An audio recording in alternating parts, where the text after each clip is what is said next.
पोल को हिंदी में ध्रुव कहते हैं। इसके बाद हम अगली डेफिनेशन पे चलते हैं। अगली डेफिनेशन हमारे पास है सेंटर ऑफ कर्वेचर। हिंदी में सेंटर ऑफ कर्वेचर को वक्रता केंद्र भी कहा जाता है। दिस इज वक्रता केंद्र, सेंटर ऑफ कर्वेचर वक्रता केंद्र। तो अगली परिभाषा जो हम पढ़ रहे हैं उसका नाम होता है वक्रता केंद्र। जब हम शुरुआत में हमने गोले दर्पण पढ़ना शुरू किया था तो हमने ये बोला था कि गोले दर्पण किसी बहुत बड़ी दर्पण की गेंद को काट के बनाए जाते हैं। तो आप सोच के देखिए, कोई बॉल है, कोई बहुत बड़ी बॉल है, ठीक है, बॉल है ये, न कि वृत्त, बॉल है, बॉल को काट के हमने ये मिरर बनाए हैं। और हमने ये भी देखा था कि काटने के बाद किस सरफेस पे आप पॉलिश करेंगे। अगर इस तरफ पॉलिश करेंगे तो ये हो जाएगा अवतल दर्पण। अगर अंदर की तरफ पॉलिश कर देंगे, पेंट कर देंगे, तो ये हो जाएगा उत्तल दर्पण। ठीक है, तो हमने देखा था कि अवतल और उत्तल दर्पण दोनों ही एक बहुत बड़ी गोले से काट के बनाए जाते हैं। तो वक्रता केंद्र क्या हुआ? ये वक्रता केंद्र उस बड़ी गेंद का केंद्र है जिससे काटने के पश्चात अवतल या उत्तल दर्पण का निर्माण हुआ हो। फॉर एग्जाम्पल, ये अगर मैं इसको आगे एक्सटेंड करूं, यहाँ से इसको ऐसे एक्सटेंड करूं, तो इस तरह की बॉल रही होगी और इसको काटा गया होगा ऐसे, और तब जाके ये गोले दर्पण बना होगा। तो इस बड़ी गेंद का केंद्र क्या है? सी। ठीक है, सो वक्रता केंद्र क्या हुआ? वक्रता केंद्र उस बड़े गोले का केंद्र है जिससे कि काटने के पश्चात उत्तल या अवतल दर्पण का निर्माण हुआ हो। ठीक इसी प्रकार ये उत्तल दर्पण है, तो ये भी किसी बड़ी बॉल से काट के बनाए गए होंगे। तो ऐसी ही एक बड़ी बॉल ये रही होगी और इस बड़ी बॉल का केंद्र है ये सी, और इस बड़ी बॉल से इस तरह काटा गया होगा और फिर इस पर पेंट किया गया होगा तो इसका निर्माण हुआ होगा। तो इस बड़ी बॉल के केंद्र, ये जो सी केंद्र है, इसको बोलेंगे इस उत्तल दर्पण का वक्रता केंद्र। तो एक बार फिर मैं डेफिनेशन रिपीट करना चाहूँगा जिससे कि आप लोगों को याद हो जाए। वक्रता केंद्र उस बड़े गोलीय दर्पण का केंद्र होते हैं जिससे काटने के पश्चात उत्तल या अवतल दर्पण का निर्माण हुआ हो। एक और चीज़ यहाँ पे देखने की है, चूँकि हम हमेशा, अभी हमने ऊपर पढ़ा था कि परंपरागत तौर पे हम ये मान के चलते हैं कि सभी लाइट लेफ्ट साइड से, सभी प्रकाश की आपतित किरणें मानी जाती हैं कि बाईं दिशा से आ रही हैं। तो ये इंश्योर करने के लिए कि कॉपी में इस तरह बने, तो हमें इसकी पोजीशन को थोड़ा सा पलट के रखना पड़ता है। फॉर एग्जांपल, अवतल दर्पण को हमें इस तरह रखना पड़ता है कि उसकी जो परावर्तित करने वाली सरफेस है वो बाईं दिशा में उसका फेस हो। ठीक इसी प्रकार इसमें भी प्रकाश की आपतित किरणें मानी जाती हैं कि बाईं दिशा से आ रही हैं, तो इसको भी हमें, इसकी पोजीशन को भी हमें इस तरह रखना पड़ता है कि इसकी परावर्तन करने वाली सरफेस बाईं दिशा में उसका चेहरा हो, तो तभी ये संभव हो पाएगा। तो इस पोजीशन को रखने की वजह से हम देखते हैं कि अवतल दर्पण का वक्रता केंद्र इस दिशा में हो जाता है, यानी कि दर्पण से इस तरफ, दर्पण से बाईं ओर। वहीं पे उत्तल दर्पण में जो वक्रता केंद्र है वो दर्पण से दाईं ओर हो जाता है। ऐसा क्यों होता है? ऐसा मैंने आपको समझाया, बिकॉज परंपरागत तौर पे हम ये मानते हैं कि प्रकाश की सभी आपतित किरणें बाईं दिशा से आ रही हैं। ठीक है, तो ऐसा इंश्योर करने के लिए हमें दर्पण की पोजीशन को इस तरह रखना पड़ेगा कि अवतल दर्पण में और उत्तल दर्पण में, दोनों ही केस में, दर्पण की परावर्तन करने वाली जो सतह है वो बाईं तरफ हो। तो ऐसा अगर करेंगे तो हम देख सकते हैं कि इसका वक्रता केंद्र दर्पण से बाईं तरफ हो जाएगा और इसका वक्रता केंद्र दर्पण से दाईं तरफ हो जाएगा, बिकॉज इसमें यहाँ पे वक्रता केंद्र है और यहाँ पे वक्रता केंद्र है। आई थिंक वक्रता केंद्र के बारे में आपको क्लियर हो चुका है कि वक्रता केंद्र क्या है। मैं एक बार फिर से परिभाषा को आपकी रिपीट कर देता हूँ। वक्रता केंद्र उस बड़े गोलीय दर्पण का केंद्र होता है जिससे कि काटने के पश्चात अवतल या उत्तल दर्पण का निर्माण किया गया हो। दूसरी चीज ध्यान देने की ये है कि अवतल दर्पण के केस में वक्रता केंद्र दर्पण से बाईं ओर है और उत्तल दर्पण के केस में वक्रता केंद्र दर्पण से दाईं ओर है। आई थिंक हम इस मामले में भी क्लियर हो चुके हैं। सो अब हम आगे बढ़ सकते हैं।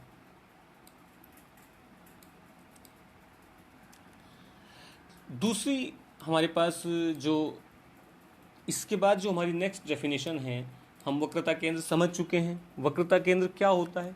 वक्रता केंद्र उस बड़े गोलीय दर्पण का केंद्र होता है जिससे कि काटने के पश्चात अवतल या उत्तल दर्पण का निर्माण हुआ हो। ये हमने डेफिनेशन पढ़ ली है और हमें क्लियर भी हो गई है। उसी डेफिनेशन के बीच बेसिस पे एक नई डेफिनेशन हम पढ़ेंगे, उसको कहते हैं वक्रता त्रिज्या। वक्रता त्रिज्या,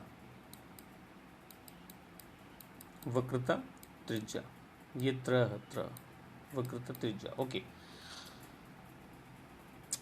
सो जिस प्रकार वक्रता केंद्र उस बड़े गोलीय दर्पण का केंद्र है जिससे कि काटने के पश्चात अवतल या उत्तल दर्पण का निर्माण हुआ हो, ठीक उसी प्रकार वक्रता त्रिज्या भी उस बड़े गोलीय दर्पण की त्रिज्या है जिससे कि काटने के पश्चात अवतल या उत्तल दर्पण का निर्माण हुआ हो। सो वक्रता त्रिज्या को हम दो प्रकार की डेफिनेशन से इसको डिफाइन कर सकते हैं। सबसे पहली डेफिनेशन है वक्रता त्रिज्या उस बड़े गोलीय दर्पण की त्रिज्या है जिससे कि काटने के पश्चात अवतल या उत्तल दर्पण का निर्माण हुआ हो। फॉर एग्जाम्पल, ये एक अवतल दर्पण है, ये एक अवतल दर्पण है। तो ये अवतल दर्पण एक बहुत बड़े गोले से इस तरह बना होगा। सो इस बड़े गोले की त्रिज्या, ये जो त्रिज्या है इस बड़े गोले की, ये कहलाती है वक्रता त्रिज्या और इसको डिनोट करते हैं आर से। ठीक इसी प्रकार ये एक उत्तल दर्पण है, ये एक उत्तल दर्पण है, ये भी किसी बड़े गोले से बना होगा। तो इस बड़े गोले को अगर मैं बना दूं इस तरह, ठीक है, तो इस बड़े गोले का केंद्र है C, उसको हम बोलते हैं वक्रता केंद्र। तो इस बड़े गोले की त्रिज्या, इसको बोलेंगे वक्रता त्रिज्या, इसको भी डिनोट करेंगे R से। वक्रता त्रिज्या को हमेशा R से डिनोट करते हैं। आई थिंक एक डेफिनेशन हमें क्लियर हो गई वक्रता त्रिज्या की। वक्रता त्रिज्या को दो तरीके से डिफाइन कर सकते हैं। पहली डेफिनेशन बहुत सिंपल है, वो है कि वक्रता त्रिज्या उस बड़े गोले की त्रिज्या को कहते हैं जिससे कि काटने के पश्चात उत्तल या अवतल दर्पण का निर्माण हुआ हो। ठीक है, ठीक इसी प्रकार इसकी दूसरी भी डेफिनेशन है। दोनों में कोई भी डेफिनेशन आप लिख सकते हैं, वो सही होएगी। ठीक है, सेकंड डेफिनेशन आपके सामने स्क्रीन पर दिखाई दे रही है, ये वाली सेकंड डेफिनेशन आपके सामने ये वाली डेफिनेशन है। और सेकंड डेफिनेशन के हिसाब से वक्रता त्रिज्या क्या होती है? यह है वक्रता त्रिज्या वक्रता केंद्र एवं ध्रुव के बीच का सीधी दूरी होती है। फॉर एग्जाम्पल, दिस इज वक्रता केंद्र, C इज वक्रता केंद्र, हमने अभी ऊपर पढ़ा था वक्रता केंद्र क्या होता है, और P इज ध्रुव, ये अवतल दर्पण का, ये अवतल दर्पण है। ठीक है, सो P ध्रुव है और C वक्रता केंद्र है। तो वक्रता त्रिज्या क्या होती है? हम दूसरी डेफिनेशन से हम वक्रता त्रिज्या को इस तरह भी बता सकते हैं कि वक्रता त्रिज्या ध्रुव एवं वक्रता केंद्र के बीच की सीधी दूरी होती है। तो ये सीधी दूरी क्या है?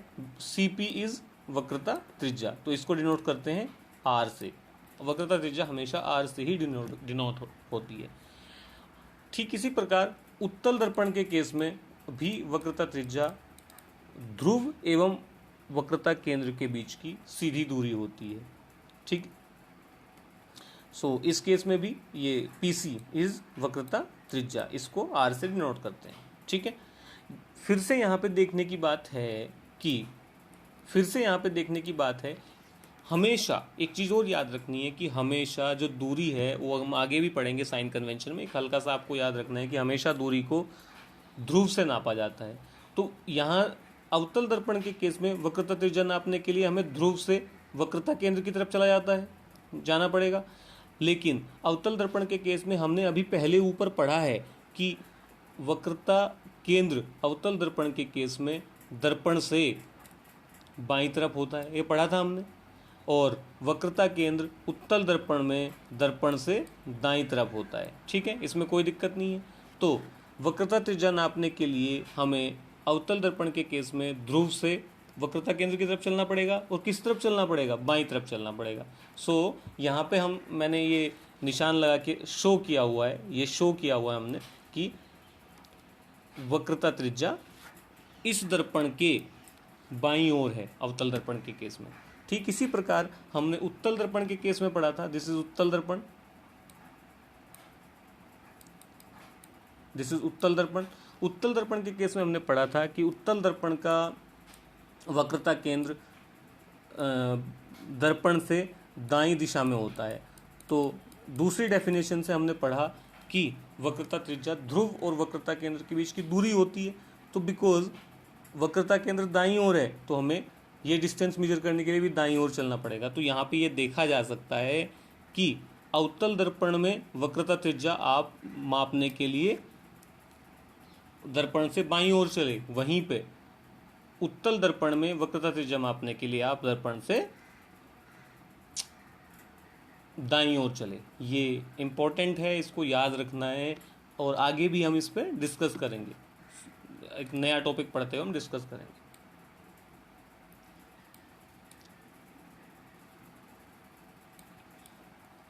इसके बाद का हमारा नेक्स्ट जो हमारा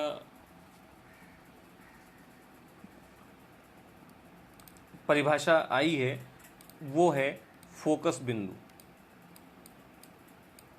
फोकस बिंदु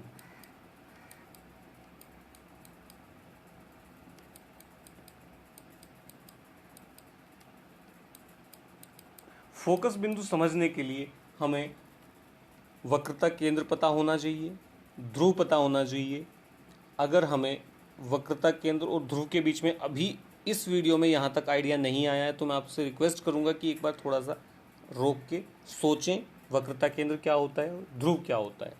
ठीक है, अगर आपको वक्रता केंद्र और ध्रुव के बारे में आइडिया है, अगर आप समझ रहे हैं कि दोनों क्या होते हैं, तो फोकस बिंदु समझने में आपको कोई भी दिक्कत नहीं होएगी। सो इसमें भी फोकस बिंदु को हम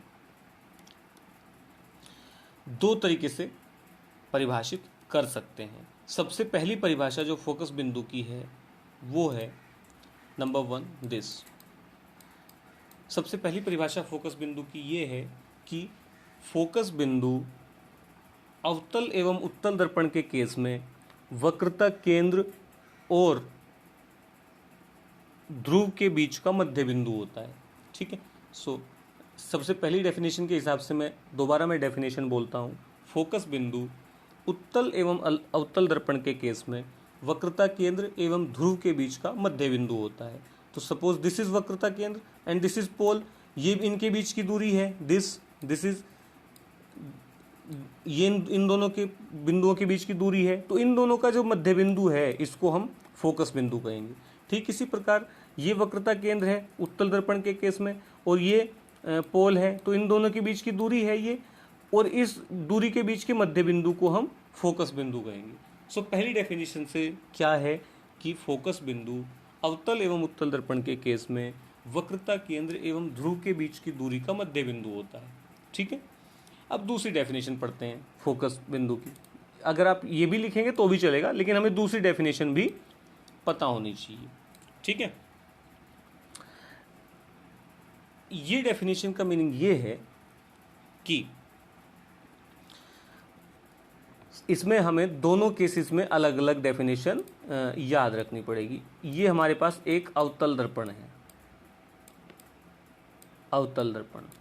सो इस अवतल दर्पण में फोकस बिंदु की डेफिनेशन याद करने के लिए मैं एक बार बता देता हूँ। अगर अवतल दर्पण के केस में फोकस बिंदु वह बिंदु होता है जिस पर मुख्य अक्ष, ये मुख्य अक्ष है, के समानांतर आने वाली किरणें, ये मुख्य अक्ष के समानांतर प्रकाश की किरणें आई, टकराई यहाँ पे, और टकराने के पश्चात किसी पॉइंट को काटती हुई जाएंगी, तो जिस पॉइंट को काट के जाएंगी उस पॉइंट को फोकस बिंदु कहा जाएगा। तो डेफिनेशन क्या होएगी अवतल दर्पण के केस में फोकस बिंदु की? दूसरी डेफिनेशन, पहले हम ऊपर पढ़ चुके हैं। अवतल दर्पण के केस में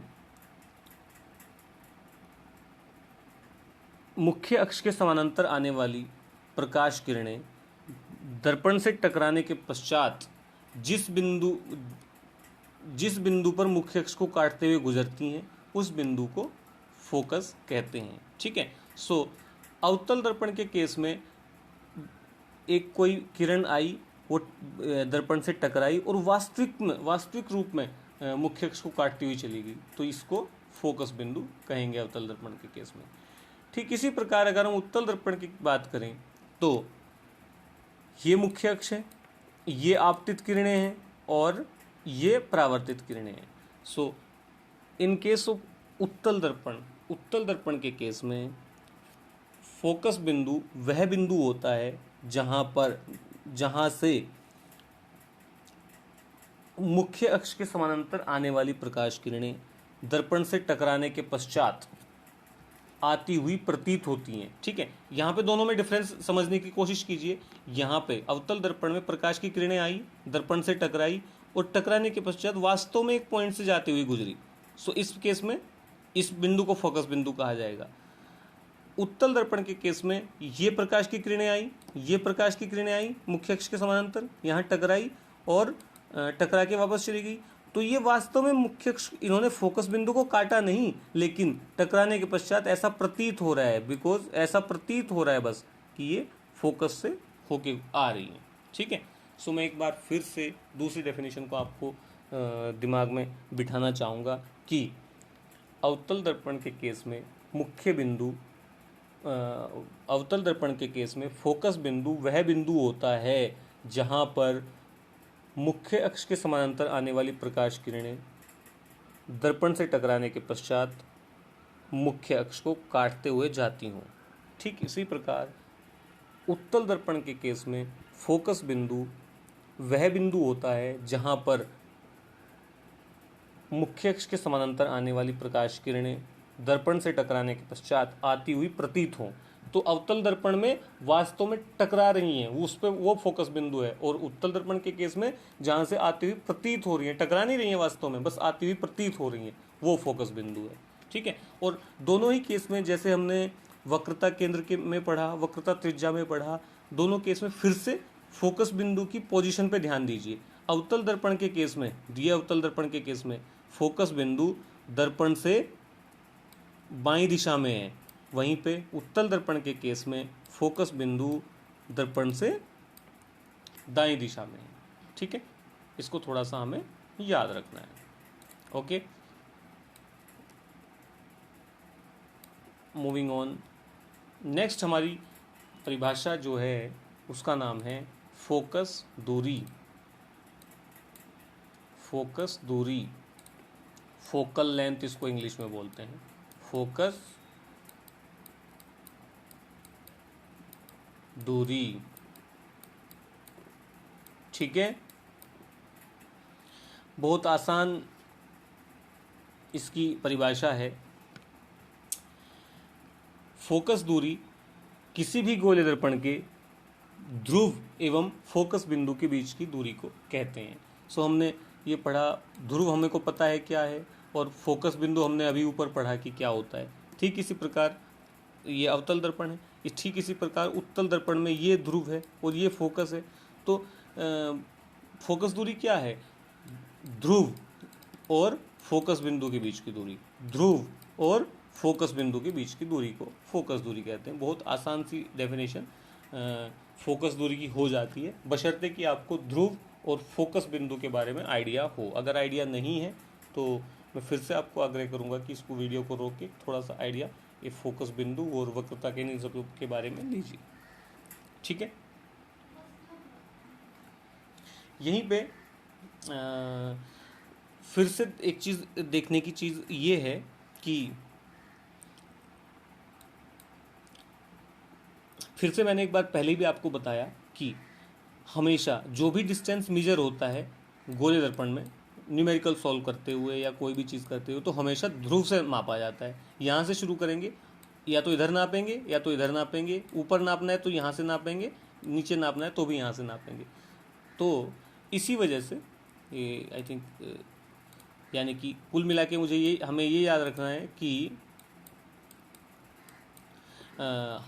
गोले दर्पण में कोई भी दूरी अगर नापनी होती है तो उसको ध्रुव से नापा जाता है।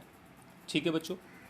सो बिकॉज ऊपर भी हमने देखा कि अवतल दर्पण के केस में फोकस दर्पण से बाईं ओर होता है, दर्पण से बाईं ओर होता है, इस तरफ होता है, और उत्तल दर्पण के केस में फोकस दर्पण से दाईं ओर होता है। ठीक इसी प्रकार चूंकि दूरी ध्रुव से नापनी है तो जब फोकस बाईं ओर हुआ अवतल दर्पण में तो फोकस दूरी भी बाईं ओर होगी। ठीक इसी प्रकार जब फोकस दाईं ओर हुआ उत्तल दर्पण में तो फोकस दूरी भी दाईं ओर होगी। तो इसी को हमने ये मेंशन किया हुआ है यहाँ पे, देखिए इस तरफ नापना पड़ा, यानी कि फोकस दूरी अवतल दर्पण के केस में बाईं ओर है और फोकस दूरी उत्तल दर्पण के केस में दाईं ओर है।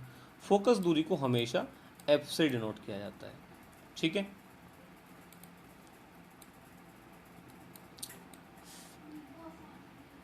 अच्छा, एक और बहुत छोटा सा, मतलब हमें इसकी ये कहाँ से आया ये हमें सोचने की ज़रूरत नहीं है, लेकिन एक छोटा सा हमें फॉर्मूला याद रखना है। कोई इतना बड़ा फॉर्मूला है नहीं।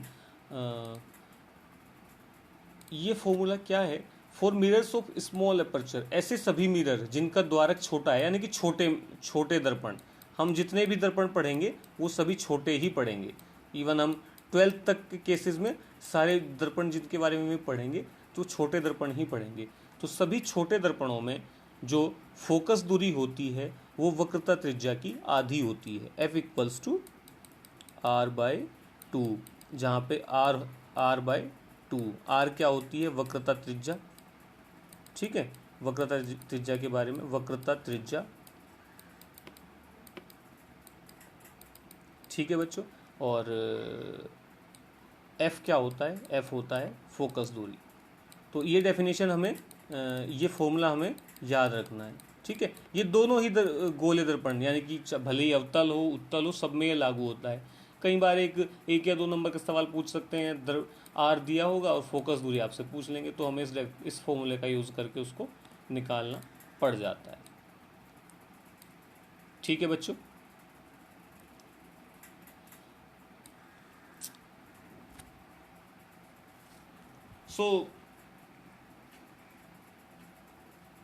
आज हम यहीं पर इस चैप्टर का समापन करते हैं। एक थोड़ा सा टॉपिक और बचा है, लेकिन चैप्टर ये काफ़ी लंबा हो गया है, तो हम यहीं पे इसका एंड करते हैं। तो हमने आज पढ़ा कि गोलीय दर्पण क्या होते हैं, गोलीय दर्पण को कैसे बनाया जाता है, गोलीय दर्पण से जुड़ी हुई विभिन्न परिभाषाओं को भी हमने पढ़ा, और ये सभी परिभाषाएं हमें याद होनी चाहिए।